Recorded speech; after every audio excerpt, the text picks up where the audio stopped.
Okay, okay, so this is the area that we're looking at. There's the steps to the back porch, and that is the flower bed that I'm going to start on. There is a bunch of soaker hose, you see that, and some edging along here, and we're just going to tear everything out. I'm just going to go ahead and paint a line and start cutting in with an edger, and then I'm going to go ahead and shovel this out, I think. We'll see, but that's my plan, is to just kind of clear this out, get a line developed of what I want, and start edging it out and start just clearing it out. There's a lot of grass, there's a lot of weeds, there is some good soil in there, so I'm kind of excited to see what's underneath all of this and get something started, because I have a lot of things to go in the ground.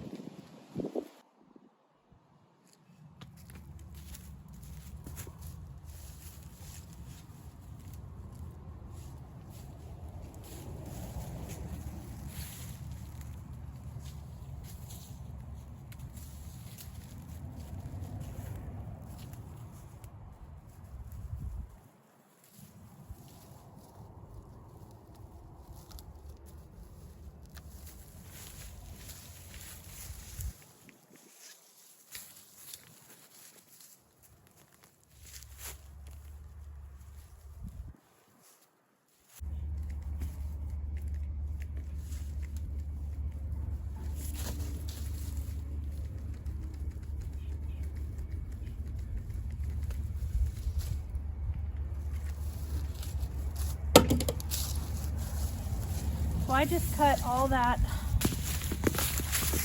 soaker hose out.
Okay, you guys, I don't know if you can see real well on the camera, but basically I've given myself two different options.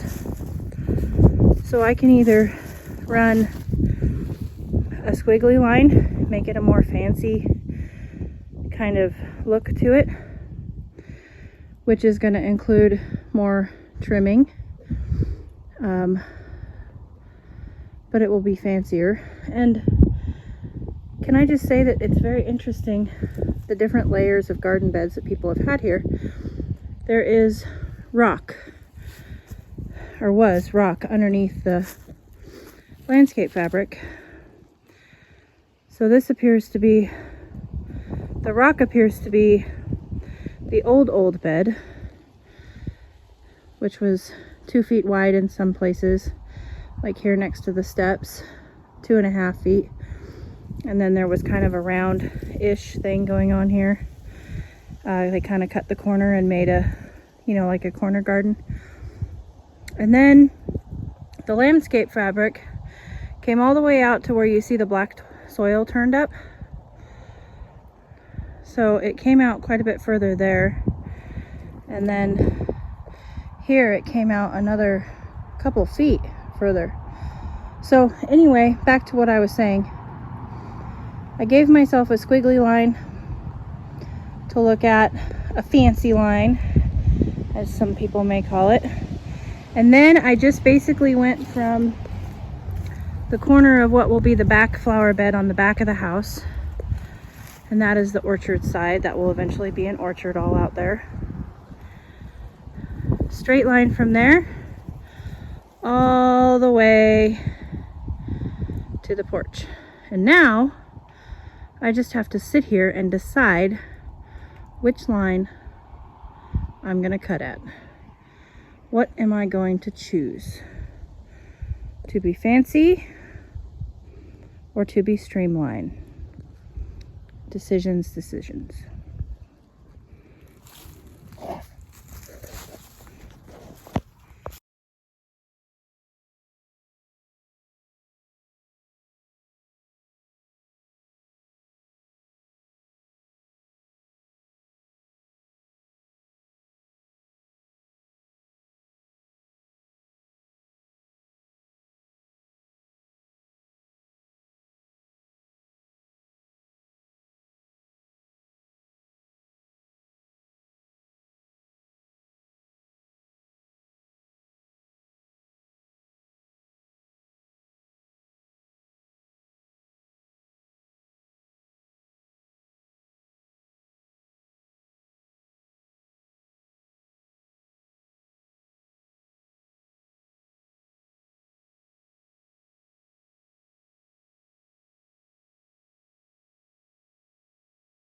Okay guys, we lost light.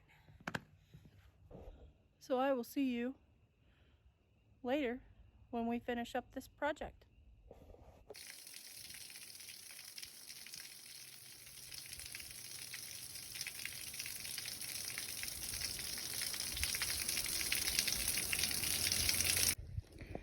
Okay guys, so we have gotten the flower bed completely dug out. And you can see I've got some cleanup to do here. Well, first of all, I left the gravel in the bed for drainage. Second of all, you can still see I'm going to clean up around the bed. This is my piles that I just left on the ground. That's the sod that I took out. I probably took out 10 or 12 wheelbarrow loads of sod and weeds and a bunch of stuff. And then you can see in the corner here my sad little pile of boxes. That is all the boxes that I had, and so I'm going to use them there in that corner and pile chips on top of them and no dig that portion. Being someone who does all different kinds of gardening, I will just tell you my experience in digging out this bed. First of all, holy rocks. There is a lot of rocks in Arkansas. They were not joking about that. I started at the end here just kind of lining up rocks in the flower bed, but I mean, look at this monster right in the middle of a flower bed. Let's see if I can get to where you can see him. Look at him. I mean, he's huge. So he's just gonna stay there. That's probably why he's been there. But second of all, there's a ton of creatures and night crawlers and worms and all kinds of life, and I was kind of sad that I was taking it out, but I didn't have enough boxes or enough chips to correctly do Charles Dowding and no-till, so I went ahead and disturbed it as little as possible and just got the weeds and the lawn out to get a beginning to a good garden cut in. So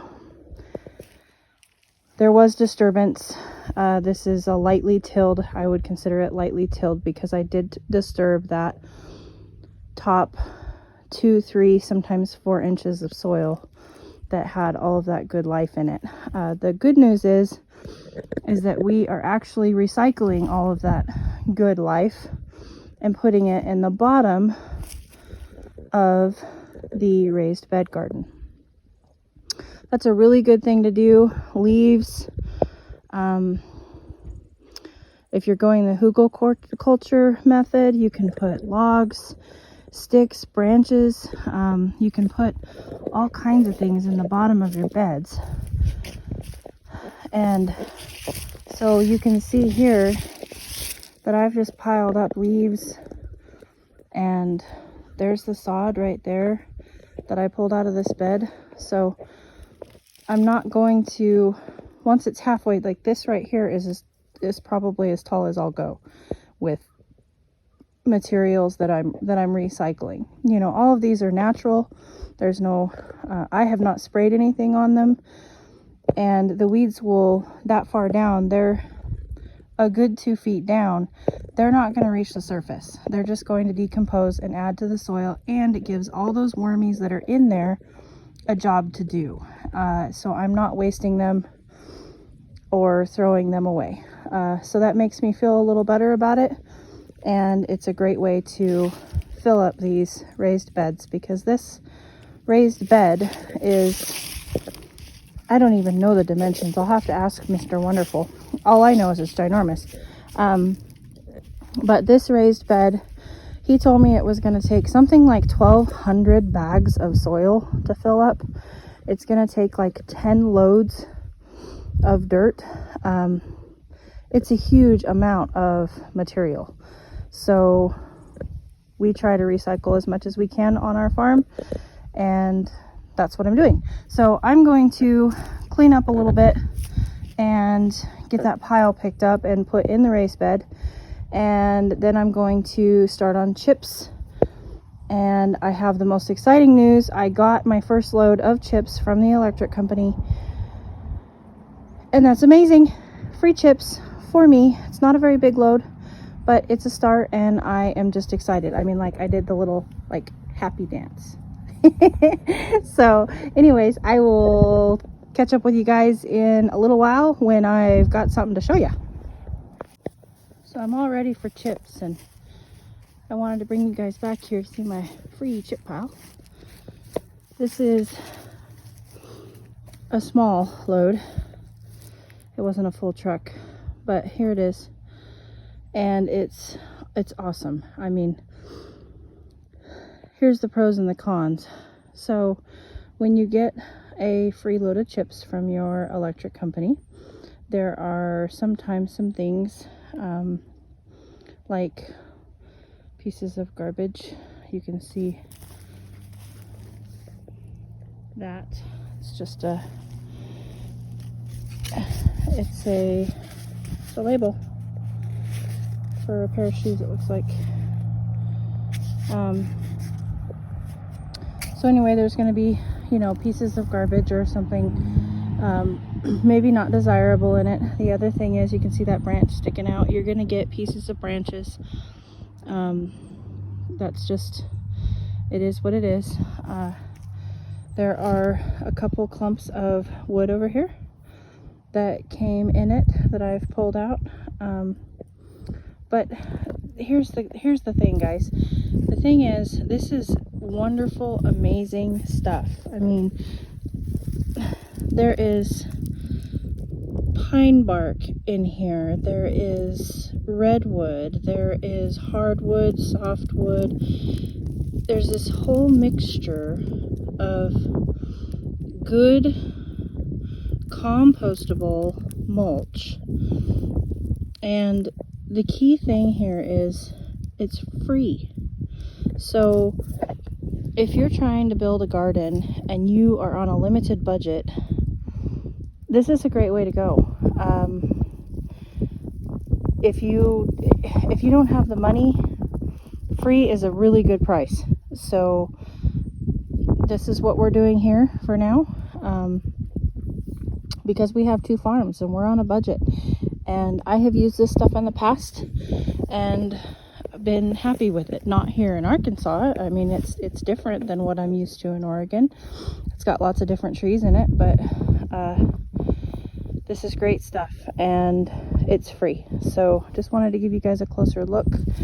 I have another load in my wheelbarrow headed to the garden, and that is what we are doing right now, is getting that garden bed that we just got cleaned out all covered in wood chips. So we will see you guys soon.